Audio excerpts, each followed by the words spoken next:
Good afternoon, everyone. Thank you all for joining the latest webinar in our Cybersecurity Month series.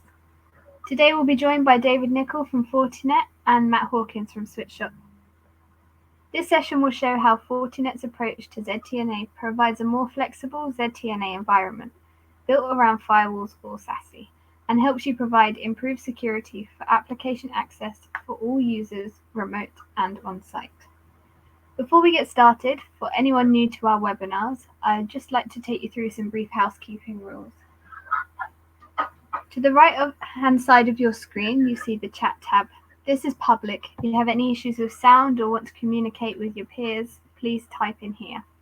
Next to it, you'll see the questions tab. This is private. Only moderators and speakers will see what is written here. We do encourage you to ask questions throughout the webinar, and we'll have time at the end for a Q&A session with both David and Matt. Now I'll hand you over to David. Thanks very much. Right, I'm just going to share out my screen here, so give me 1 second to do that. So yeah, thanks for the introduction, Amy. My name is David Nicoll, and my area of focus here at Fortinet is the world of zero trust and the Fortinet solutions which help organizations adopt zero trust approaches to their cybersecurity. And we're here today to talk about one aspect of that in the shape of ZTNA, which is all about taking zero trust principles and applying them to the control of access to applications. So in terms of an agenda for today's session, I just want to start off by giving some context in respect of the wider zero trust model, which is the key underpinning aspect of ZTNA, just to ensure that we're all on the same page in terms of understanding of the terminology and the underlying principles. We'll then talk briefly about some of the other Fortinet zero trust building blocks before we look at our ZTNA offering specifically, and the more flexible implementation model that our particular take on ZTNA offers. And then we'll finish off by looking at the components that contribute to that ZTNA solution with specific focus on the FortiClient component and some of the additional functionality that also gives you beyond ZTNA. So let's get started. Now, many of you, I'm sure, are very familiar with the whole concept of the zero trust approach to cybersecurity, but just as a bit of a recap, and for those that only know it as yet another IT buzzword, let's just spend a few minutes outlining the problems that it's designed to resolve and the underlying principles of the zero trust model so that we can see later where those apply with ZTNA. So if we consider, first of all, the still very prevalent perimeter security model for cybersecurity, this model started off when life was very simple, where we had a network with our users and resources on it and the internet on the outside. We knew that our users on the network were trustworthy, so they were given network access to our internal resources and also out to the internet to access resources out there. But we knew that the internet was also where the threat actors lived. So we put firewalls in place to restrict inbound access to our network in order to keep the threats out. And although this model came about when life really was that simple, the perimeter security model, with many added bells and whistles like intruder protection systems, endpoint protection, email security, etc., it's still very prevalent today. The main cybersecurity focus for many organizations is still on adding systems to provide what we call north-south protection to stop threats getting into our trusted network, or in many cases these days, networks, because we tend to have lots of different networks. But it doesn't matter how many firewalls or other perimeter security measures we put in place, none of these are 100% secure against the ever-changing threat landscape. Whether that be things like zero-day threats that our endpoint security systems haven't seen before, or users visiting infected or malicious websites, or clicking on malicious URLs and emails that have got through our email security, or falling prey to social engineering tactics. There's numerous ways for threats or infections to get inside the perimeter. And that threat landscape really is exceedingly advanced these days, with the threat actors using ever more advanced methods to attack. And it's incredibly difficult to keep pace using perimeter security alone. And the end result is that attacks, infections, and breaches are going to happen. And one aspect that has resulted in those threat vectors growing even greater over the years is the ever-increasing demand for remote access, whether that be the burgeoning number of our users that need to work from home or indeed work from anywhere, or the access that we want to give to external users to some of our applications. So organizations implement VPNs for remote access and then externally facing applications on DMZs to meet the needs of any external users. But this all increases the possible threat vectors. Applications have vulnerabilities, as do VPNs. And the risk from VPN vulnerabilities in particular is high because those VPNs basically extend that trusted internal network out to the remote user. So if an attacker can get VPN access, then they basically become a user on our trusted network. And credential theft through mechanisms like phishing make that risk even higher because the attackers don't even need to look for VPN vulnerabilities then. If they can get hold of a user's credentials, and especially now that since the pandemic, the majority of users have been set up for VPN access. So it's very likely if they've got hold of somebody's credentials, that's going to allow them VPN access. But away from remote access threats, there's also other major changes happening on the internal network itself that make it more and more difficult to regard it as a trusted zone. So we've got a profusion of untrusted devices coming onto the network, from BYOD devices like mobiles and tablets, to the growth in smart devices, the so-called Internet of Things, all wanting to connect to the network. From things like printers that we've lived with forever to newer devices like cameras, door entry systems, heating and ventilation controls, and so on. And these all bring risks into that trusted network because we can't deploy our normal endpoint protection to those devices. And in many organizations, they don't even have full visibility of all these devices and the network access that these devices have. And all of this leads to yet another increased risk of attack. And added to all those threat vectors, the whole concept of the perimeter itself is becoming blurred. Many of the resources from that trusted network have moved or are moving to the cloud, whether that be SaaS apps like Office 365, Salesforce, etc., or in-house applications being shifted from the data center out to public cloud environments like AWS, Azure, and Google Cloud. So many of the threat targets in terms of our data and applications are moving outside the protection of our perimeter security systems. And the end result of all of these threat scenarios, combined with that still prevalent focus on perimeter security, is that if an attacker does breach that perimeter and make it onto the inside, then they take advantage of the trusted status of that internal network and the general lack of security measures across it to gain network visibility of other systems and resources. And that visibility then gives them the ability to spread their threats laterally across the internal network. And this is exactly the type of approach taken by threats such as ransomware, which we've seen some very high profile cases of recently. But even prior to something like a ransomware attack, that visibility also allows the attacker to discover resources and data. Many of these security breaches involve the attacker having an extensive, what we call dwell time on the internal network. They're in there, sometimes for up to several months before they're detected. And that lack of east-west protection allows them to spend that time finding other systems and harvesting data before they then unleash the ransomware attack. And that's become the modus operandi for ransomware attacks these days. So they extract your sensitive data, then they encrypt everything, and then they demand a ransom to unencrypt, but with the added threat of leaking your sensitive data as an added incentive for you to pay the ransom.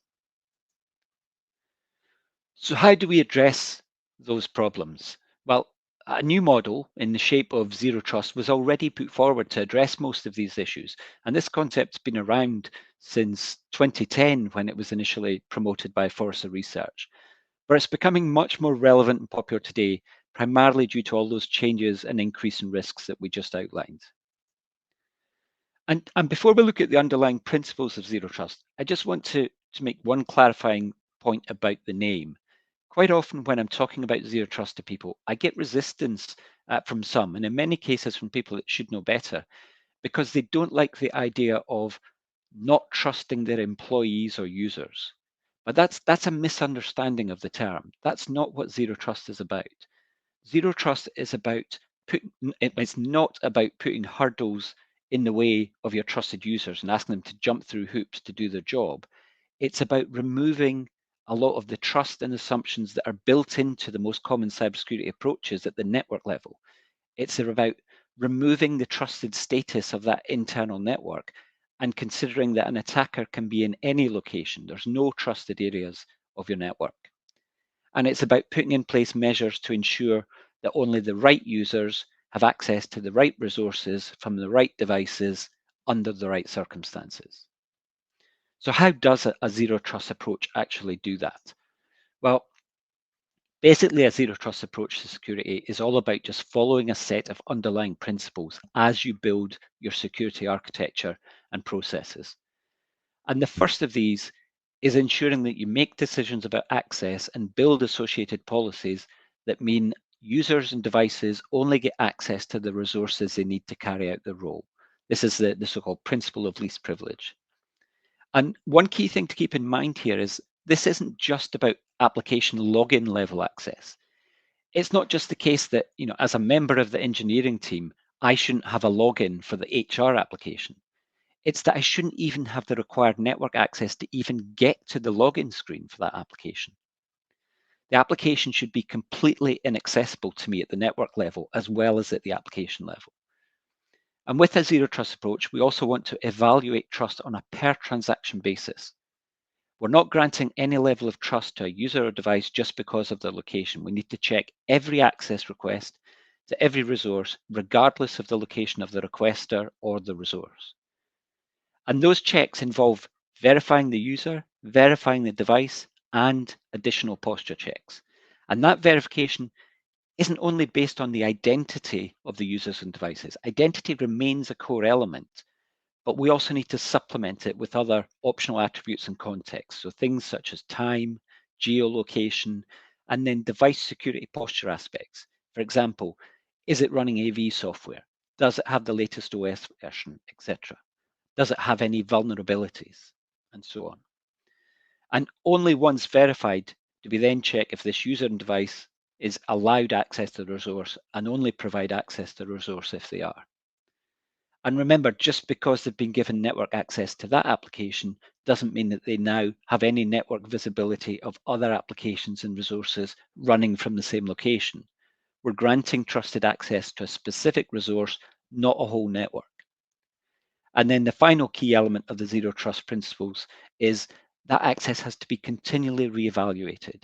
If something important in the attributes of the user or device changes, then their verification can be revoked and access removed. So those are the basic principles behind the zero trust model. Now, as we mentioned, one of the main aims behind the zero trust model was a need to solve the problems of that trusted internal network. And in the early days of zero trust, one of the initial means of addressing this that people focused on was network segmentation. And the obvious vehicle for enforcing that segmentation, the next generation firewall. And this is still a very valid and important step in a zero trust journey. But as Forrester stated in 2018, zero trust is about much more than just networks and network segmentation. It's a complete and holistic approach that includes both technologies and processes. And they came up with this 7-aspect model for a zero trust approach, covering all these different elements that need considered. So devices, users, networks, workloads, and data, and then visibility and analytics, and automation and orchestration layered on top of those. And for each of these, there's lots of different areas to consider. So if we look at people, for example, it's not purely about authentication to find a user's identity. It's also what are your operational processes for handling zero-day start and zero-day stop for new and terminated employees, for example. So a zero trust approach, as I say, is not purely about the technology. But even on the technology-enabled front, no vendor is going to offer a single zero trust solution that addresses all considerations for all of these different elements. So when talking about the technology solutions to help organizations move to a zero trust approach, Forrester moved towards this idea of what they call a zero trust extended ecosystem, or ZTX. And all they mean by that is a connected set of solutions that each address some of the different strands of capability needed. So in ZTX, Forrester started looking towards vendors that were capable of offering a platform of solutions that could collectively contribute towards a zero trust approach. And that fits perfectly with Fortinet's security fabric of a set of integrated and cooperative security solutions across your entire security ecosystem. And that explains why we were there in that Forrester report in the list of vendors offering a zero trust platform. But as well as thinking about the underlying technology that you're going to need in order to move towards a zero trust approach, organizations also need to think about how that technology is going to be implemented. Now, the National Institute of Standards and Technology in the US, NIST, they came up with an interesting publication last year outlining what they saw as a framework for a zero trust architecture. And in that report, they make some really important statements that need to be borne in mind by any organization that's looking to progress down the zero trust route. And there's quite a bit of overlap with what Forrester has been saying over the years as well. So first off, be wary of anyone or any organization offering you a zero trust solution. Zero trust is not delivered by a single piece of technology, nor even a collection of technology. It's a much wider concept than that.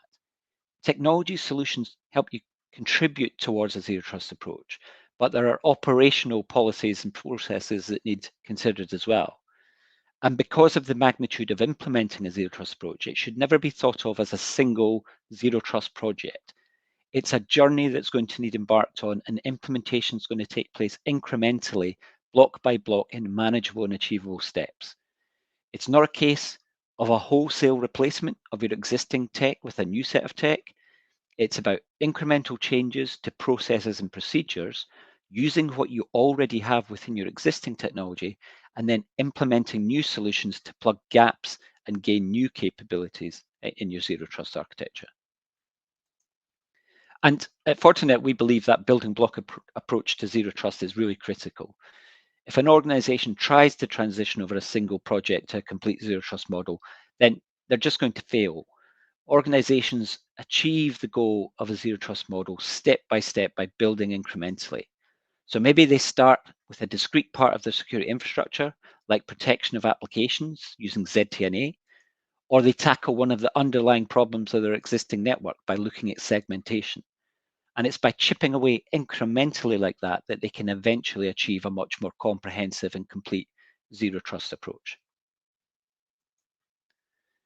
So just to finish off on the contextual positioning before we talk in more detail about ZTNA, what I'd like to do now is take a quick look at some of the building blocks that Fortinet offer to help organizations start to build that zero trust approach and where ZTNA fits within that. So as I mentioned, Fortinet offer a wide portfolio of integrated and cooperative security and network solutions built around a common operating system, FortiOS. And this is what we call our security fabric. And we then split these into what we call pillars of functionality. And if we look more closely at that zero trust access pillar, that ZTA pillar encompasses several solutions that we regard as the core building blocks of any zero trust architecture. So we've got managed endpoint access controls alongside the ZTNA capability for application access control, which we'll talk more on today. Then we've got NAC for controlling device access, and that's especially those IoT headless devices, the ones that don't have any users associated to them, so can't be controlled via identity-driven access control. And then identity management solutions that allow us to provide central management of authentication for user identity-based access controls, and that includes MFA. So together, these solutions are designed to offer organizations a fundamental toolkit for carrying out some of the core aspects of a zero trust approach. So namely, user verification, device verification, and then dynamic posture checking. Because remember, those are the fundamental steps required to be carried out whenever a user tries to access a resource in a zero trust environment. And if just to put things in the context of that wider Forrester zero trust model that we saw earlier, remember that model addresses all these different aspects that need taken into consideration. So our zero trust access offerings fit within that model, helping organizations address various core aspects related to devices, people, and networks. And then within that ZTA collection, we also have our ZTNA offering, which specifically addresses user application access. But that's not to say that Fortinet has nothing else to offer in a wider zero trust approach. If we look back at the rest of the Forrester model, there's various Fortinet solutions that offer capabilities in other aspects of the model as well. But we tend to group those separately to our core zero trust access offerings. We regard those zero trust access offerings as the core building blocks for zero trust. So hopefully that's helped to position where our ZTNA capability lies within the wider zero trust context. There's nothing forcing you to consider ZTNA as a building block in the context of a larger zero trust initiative. You can just as easily regard it as a standalone project for replacement of VPN access. But if you're interested in moving down the zero trust road, then ZTNA is a nice, easy step to take on that journey. So let's start looking at ZTNA in a bit more detail and see what it brings to the story. What exactly is ZTNA and why has it come about? Well, ZTNA is all about taking those zero trust principles that we detailed earlier and applying them to controlling user access to applications. But why the focus on user access to applications? Well, as Gartner reported last year, the huge increase in remote working has highlighted the difficulties that come with, for many organizations in trying to do this with traditional VPN technology. Whether that be due to problems with the scalability of some VPN environments, or simply the agility of some of those environments to respond to the growing demand, or the large admin burden that a big increase in VPN services can also result in. And then at the same time, we've also got business pressure that needs met in the shape of making the whole work from anywhere user experience much smoother, as well as needing to cope with an increasingly diverse set of application locations across data centers and the cloud. And in addition to those difficulties, we've also witnessed a real sea change in the volume of attacks targeting VPNs. The pandemic obviously forced most organizations into a fairly rapid expansion of home working. And as a result, things were done quickly and most commonly using VPN capabilities, and in some cases involving rapid expansion of VPN systems that hadn't really been updated for some time. And the bad actors out there, they saw this and they took advantage.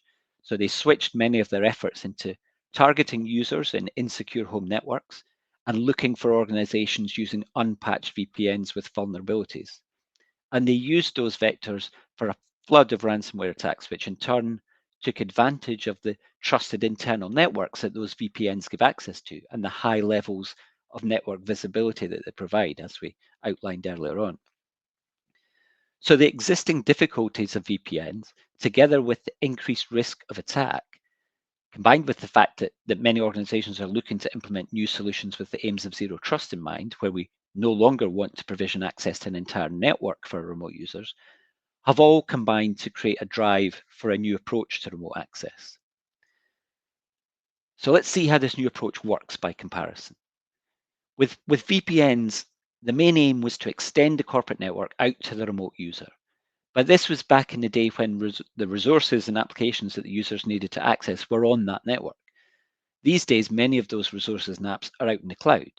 So there's two main problems with that VPN model. One, we're extending that open, trusted network idea out to the remote user, potentially giving that high visibility of everything on the network that they VPN into.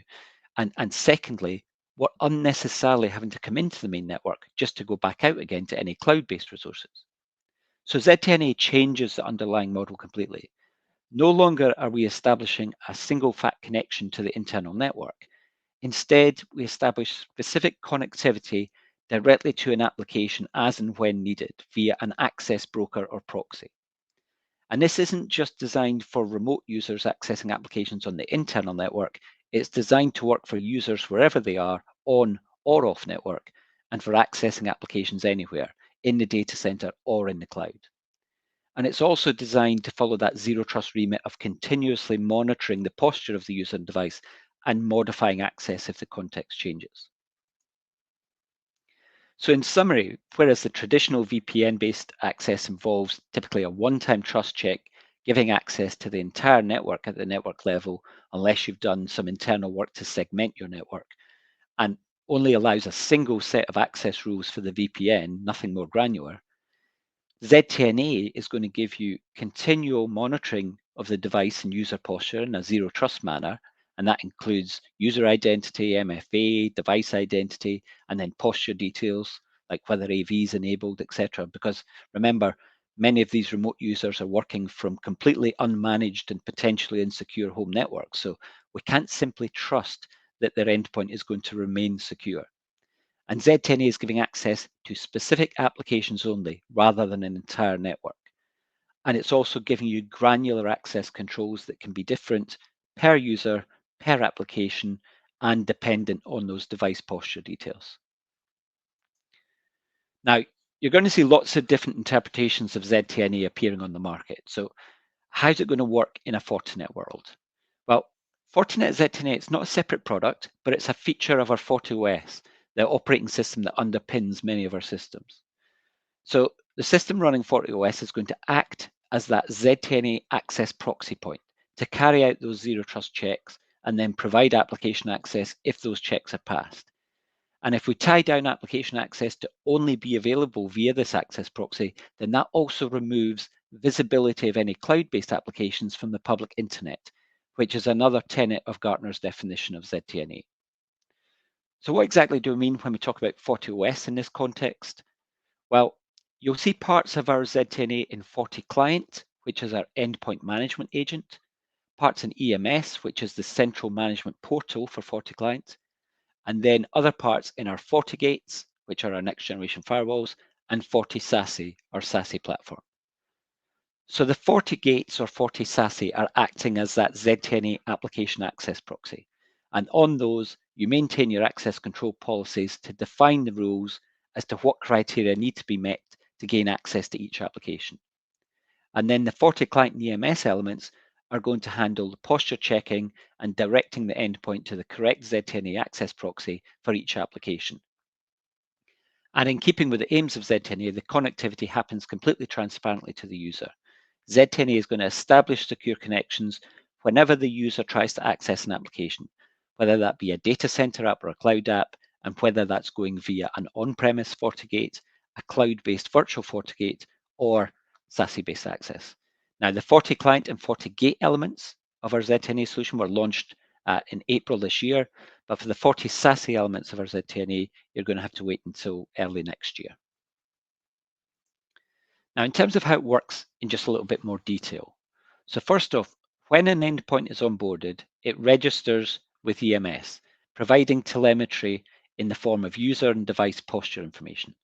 Now, the EMS system will act as a certificate authority, and it's going to send a signed ZTNA device certificate to the endpoint alongside what we call ZTNA tags or labels. And these are based on posture rules that you set up on EMS.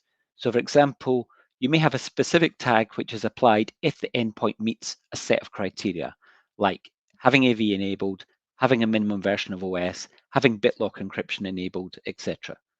And this posture assessment is a continuous process where tags can be added or removed based on your posture rules and the current state of the endpoint and user. EMS is then going to provide the relevant certificate and tag information out to the access proxies, the FortiGates and FortiSASE.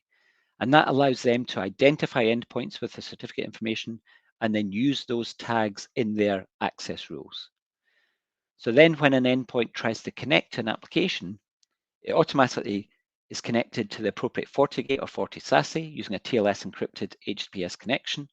And the FortiGate will then verify the device certificate, check the user and device identification, including any authentication and MFA that you've said is required, and it will carry out a posture check against the device. And that posture check includes checking those ZTNA tags, vulnerability checks, and device ownership checks. And then if access criteria for the requested application are met, then access is granted, again, using that secure end-to-end encrypted connection for all communication. And remember, this granted access is only for that specific destination application. There's no visibility to any other applications that may be hosted on the same location. And the access is only for this session. If the session's closed and the user tries accessing the application again, then the whole posture check process is carried out again. So that's the basic ZTNA process. So from a user perspective, it's going to work exactly the same whether they're in or out of the office. The whole concept of zero trust is to treat users the same regardless of where they're working from. So this in turn helps you achieve that strategic goal of providing a consistent user experience and also a consistent level of productivity regardless of where they're working, at the same time as providing a consistent level of security. They're going to receive automatic secure connectivity to the applications as they use them without any need to establish a VPN connection first and without any need to know where the application is based. And then authentication and MFA security will be provided where deemed necessary by administrators. And from an admin perspective, that authentication and MFA requirement is just one aspect of the granular control that they'll have. As I mentioned before, ZTNA access is per application. It's not a single connection for everything like VPN, so access policies can be set at the individual application level. And this can all be centrally managed. No longer are you going to be looking at the burden of administering different access controls for on-prem and cloud applications or for on-network and remote users. It's going to be central, consistent policies to control user access to applications, regardless of where the users are and regardless of where the applications are. And it's also going to give us, obviously, that adherence to the least privilege access approach, which is part of zero trust, because users are only going to have access to the applications that you grant them access to. Now, it's worth pointing out some key differentiators that the Fortinet ZTNA solution will have over some of the others that are appearing out there. So first off, unlike many others, this isn't exclusively tied to SASE. It will work with Fortinet's SASE infrastructure, but because it's a feature of FortiOS, it's also going to work with on-prem and cloud-based FortiGate firewalls. And that gives you a lot more flexibility and means that this is a solution that works across on-prem and remote users, regardless of the application access scenario for those sites. An example would be, you don't want to ship on-premise user traffic out to a SASE platform just in order to access an application that's back in your local data center. You can simply use the closest FortiGate as the ZTNA access proxy instead. And again, because this is part of FortiOS, if you already have Fortinet firewalls and clients, there's no need to rip and replace here. This is a built-in feature of your FortiGates and FortiClients. There's no extra licenses to purchase. You just upgrade to the latest version of FortiOS and you have the ZTNA capability. So you can leverage your existing investment to gain ZTNA access controls without having to consider platform changes, new endpoint components, additional management interfaces, and so on. And finally, because the traffic's going to traverse a FortiGate or FortiSASE, that means you're also automatically getting all of the strong traffic inspection functionality of that platform built into your ZTNA environment. You don't need one solution for ZTNA control capabilities and another for security inspection. So that makes it a really cost-effective solution for organizations of all sizes. All of the FortiGate or FortiSASE inspection capabilities like AV, anti-malware, DLP, IPS, etc., are all there in that same system, giving you what we regard as a secure ZTNA solution. And then in addition to those benefits, the Fortinet approach also allows you to move at a much more manageable pace when shifting to ZTNA. Because we deliver both VPN and ZTNA capabilities from the same combination of FortiClient and FortiGate, that means that you can deploy FortiClient to your endpoints and operate a mixed VPN and ZTNA approach for as long as you need to, without needing multiple endpoint agents and different management platforms. And the great advantage with that is it means you can take the implementation of ZTNA-based access to your applications at whatever pace suits yourself. You're not forced into doing everything at once by a seismic shift in platform. And then that same FortiClient presence on the endpoint will also support a future move down the SASE path, should that be something that becomes relevant for you, giving you an easy path from VPN-based remote access to ZTNA access controls and on to SASE-delivered security where applicable, without any need to change components on the endpoint.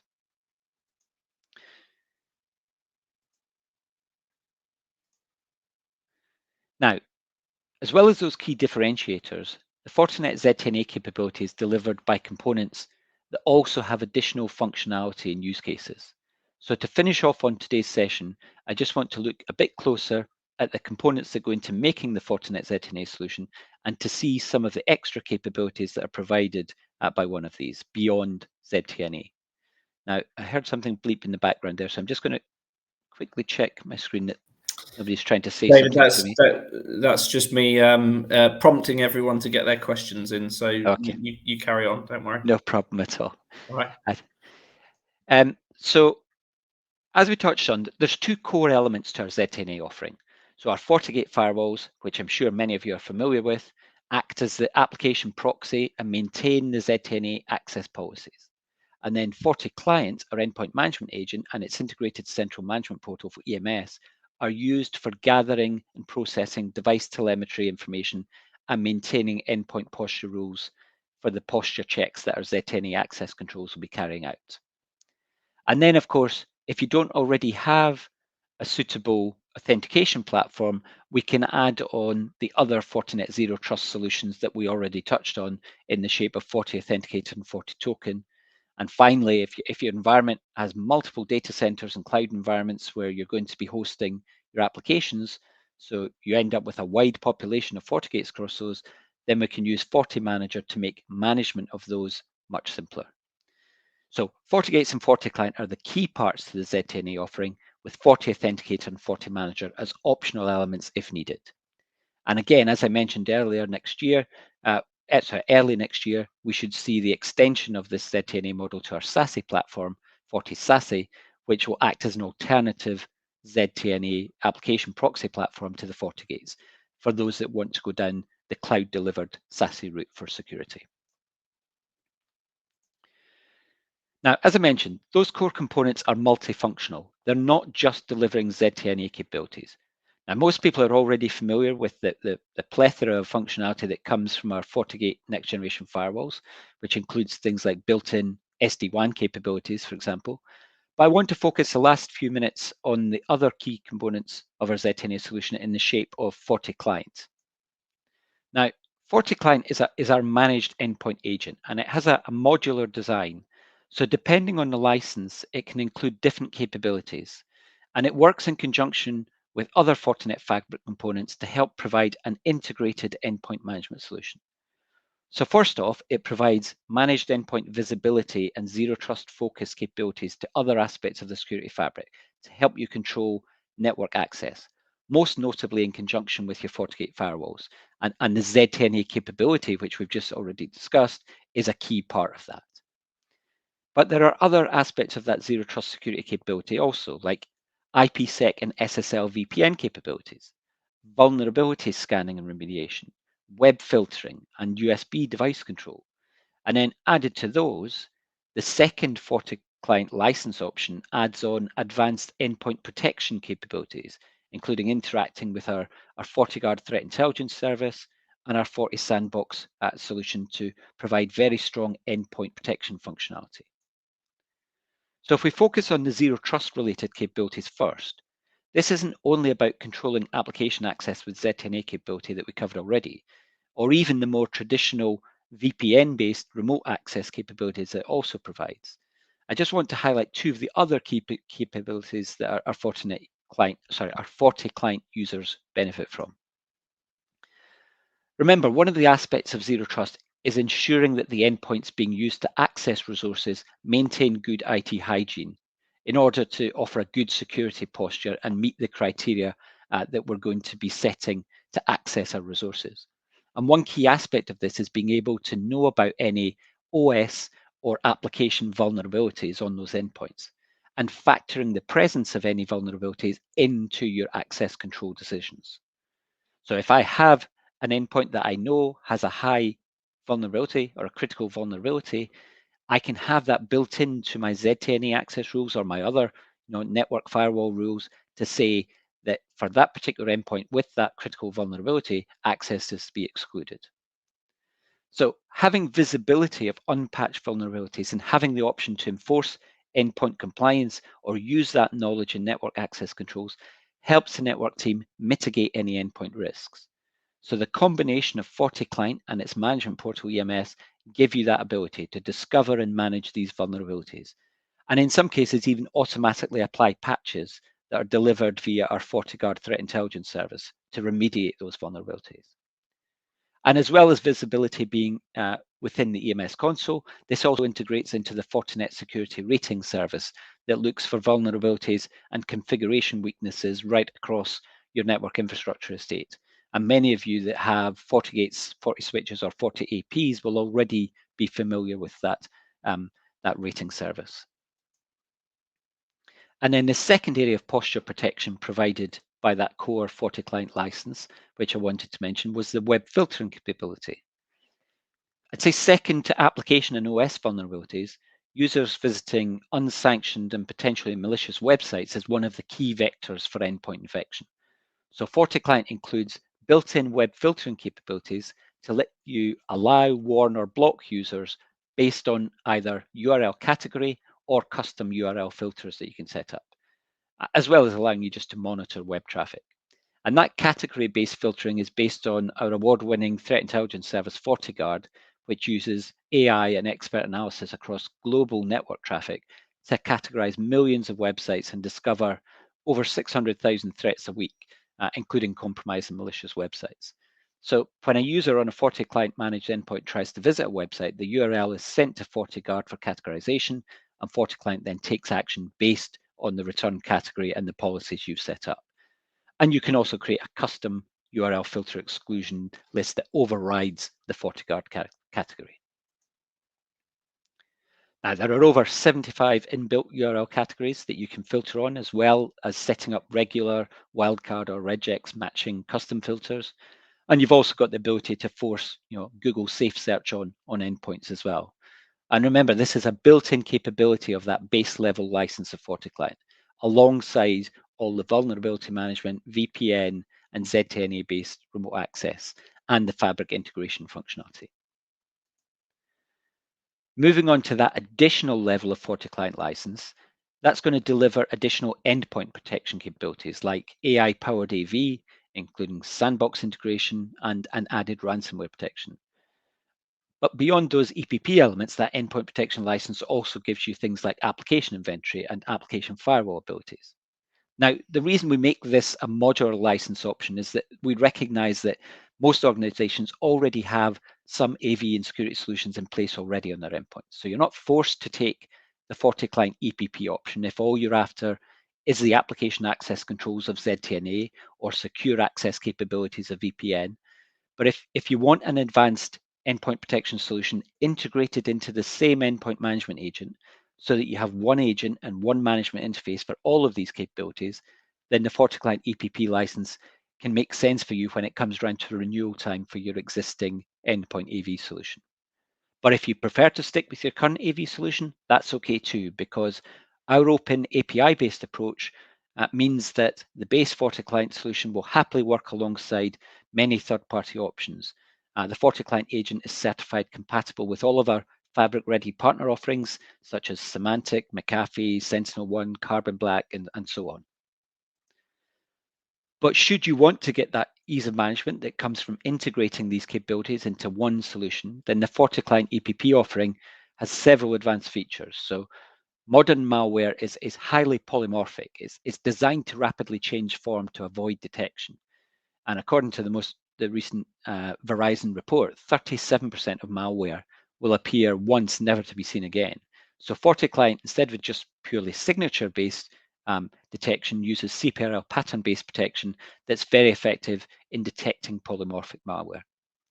And then advanced malware and ransomware also typically package in an exploit to increase the likelihood of success. So FortiClient's anti-exploit agent is a signatureless, behavior-based technology that recognizes things such as memory exploitation techniques and blocks the malicious action.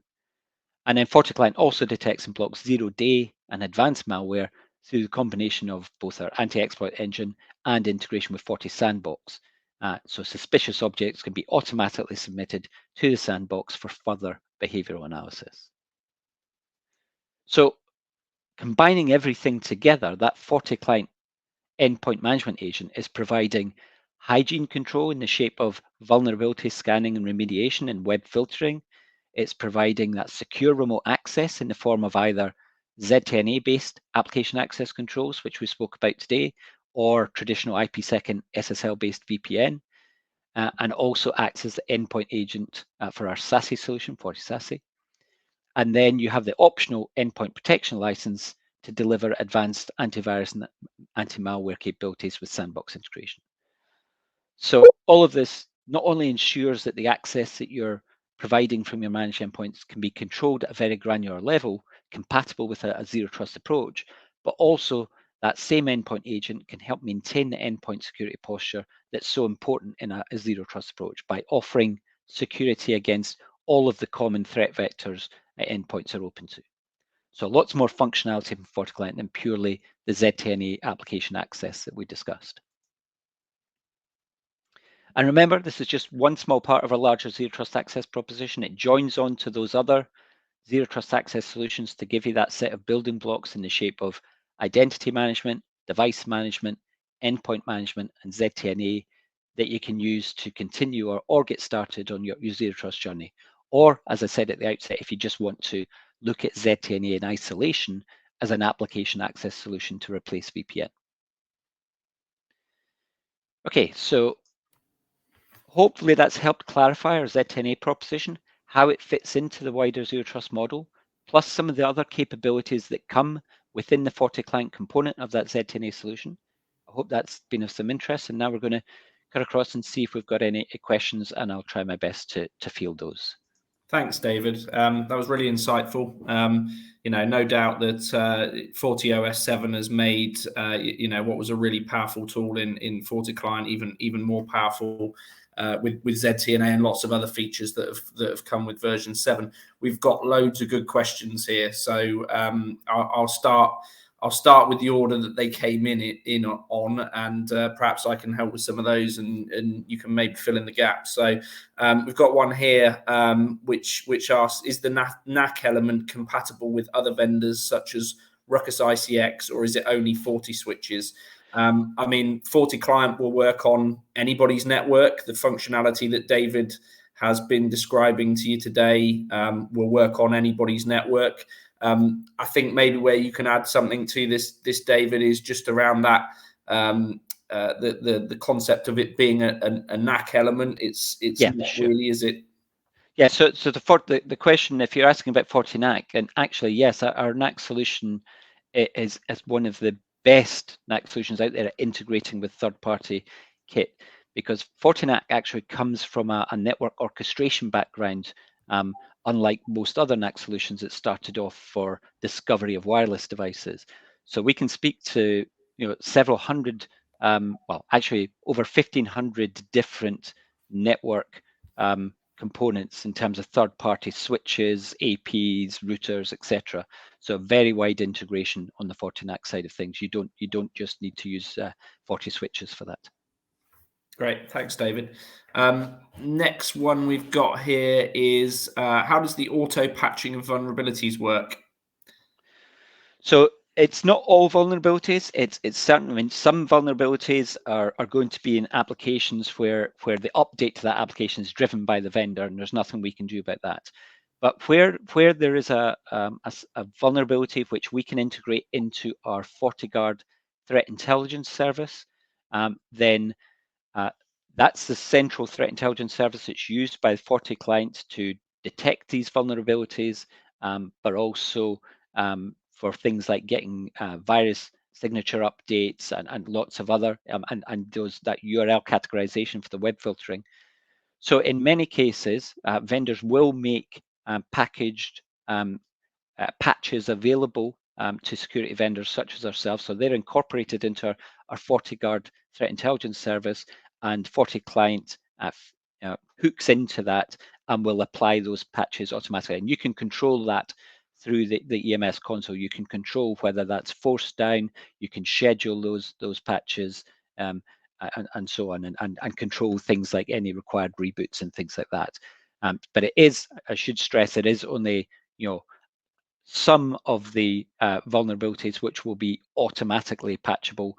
Some applications still insist on you doing that through their own application installers or updates. Great, thanks, David. On to the next one.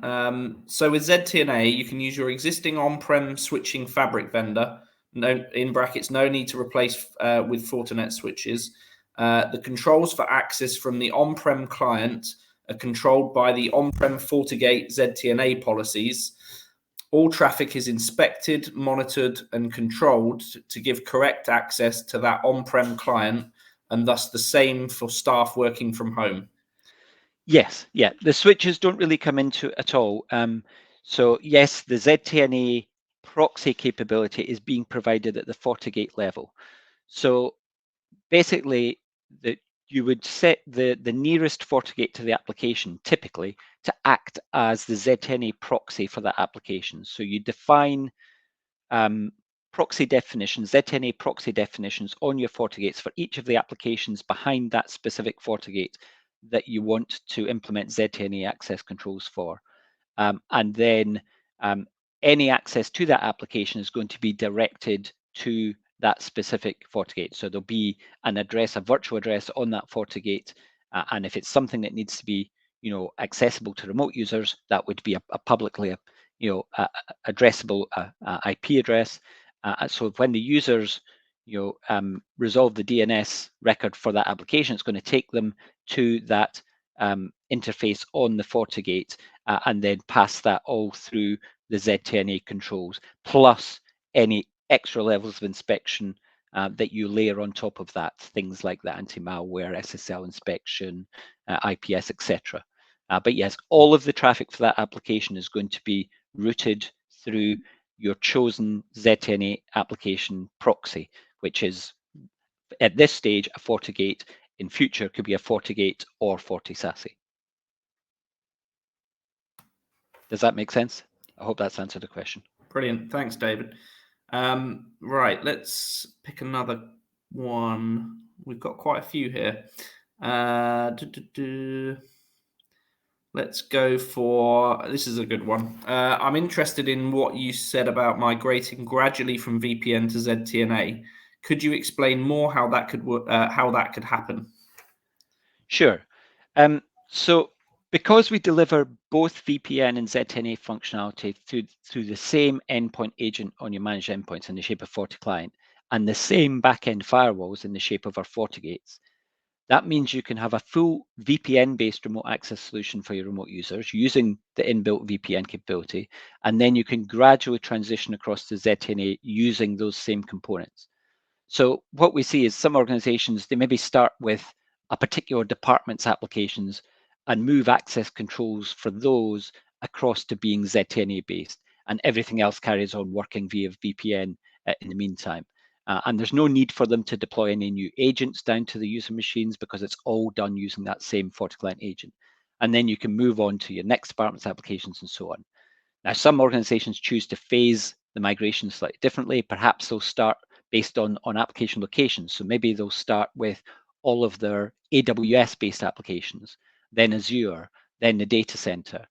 So really, you can take it at whatever pace and using whatever grouping works for your organization. It's not like you're replacing a VPN client with a SASE endpoint agent and having to get all the applications for those users that you switch across integrated in a big bang approach. You're using the same endpoint agent and access control platforms for both VPN and ZTNA in a Fortinet world. And if you do decide further down the road that you want to deploy SASE for some users as well, then again, that can be moved to gradually with a Fortinet hybrid approach because our ZTNA access can be set up via firewalls or SASE, whatever suits the user and application scenario best. So I hope that answers the question of how easy it is to do that migration from VPN to ZTNA in a gradual way. Great, thanks, David. So I think we've got two more here. One of them's probably likely to be a slightly longer answer. So let me go for the shorter one first, just conscious of time. Is the NIST report you mentioned freely available to get hold of? Yes, absolutely. Yes. If you just Google NIST Zero Trust Architecture, you should see a link to the official NIST website fairly high in the results, and that report is going to be freely downloadable from there. The whole aim of these reports that NIST produce is to act as an independent source of authority and clarity on aspects such as zero trust best practice. So all of the reports are made freely available in the hope of trying to disseminate that best practice across organizations. Primarily, they're aiming at a US audience, but it's the same principles for everybody. So yes, by all means, just Google NIST Zero Trust Architecture, and you'll see a link to where you can download that report from. Perfect. And then finally, isn't ZTNA part of SASE? You seem to be saying that I don't need SASE for ZTNA. Have I understood that correctly? Yes, you have understood it correctly, and this is a common misconception, to be honest, because yes, ZTNA is a component part of the definition of SASE, but that doesn't mean that ZTNA can only be delivered using a SASE model. Some vendors will try and tell you that you have to move root and branch to a SASE model to get ZTNA capabilities, but this is where the Fortinet model has a differentiator and what we regard as a big advantage, because our model provides that hybrid ZTNA capability delivered via both our SASE infrastructure, but also via our FortiGate firewalls. And that means you can pick and choose what works best for your own scenarios. And it means you're not faced with that seismic shift in platform just to get ZTNA-based application access controls. You can stick with a firewall-based infrastructure and still get ZTNA, including with our cloud deployed firewalls that you can place out in your public cloud deployments like AWS or Azure or Google Cloud. And then only when you're ready, if you think SASE fits your needs, you can move more gradually to a SASE-based model at a time that suits you and for the locations and users where you think that fits, rather than across the board. Because remember, Gartner themselves state that SASE is aimed at what they call the digital enterprise. And by that, all they mean is organizations that have more user work in the cloud than on the enterprise network. So most of their workloads, apps, and data are in the cloud, and remote users and branch office traffic is predominantly destined for the cloud. Now, that's not yet true for many organizations. Many organizations are still very much at a hybrid state where they still have significant amounts of data, workloads, and apps on the enterprise network or in data centers. So shifting to a SASE-only model throws up its own challenges. It really reverses the challenge in that you're then taking traffic out to a SASE model only to come back into some of these resources. So a matching hybrid model of ZTNA delivered via both firewalls and SASE helps organizations meet those hybrid challenges. Hopefully that's answered that one. That's perfect. Thank you, David. Well, hopefully everybody's found that useful.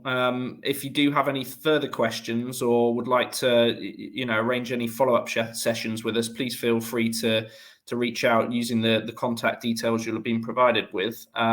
Amy, have you got anything to add? You just want to close off and say goodbye? Yeah, well, thank you everyone for coming to this next installment in our Cybersecurity Month series. We hope you can join us on our next webinar, which will be with Aruba Networks, looking at campus segmentation, zero trust, and SASE, which is on the 18th at 4 p.m. We hope to see you there. Thanks, everyone. Thank you very much, everyone. Thank you.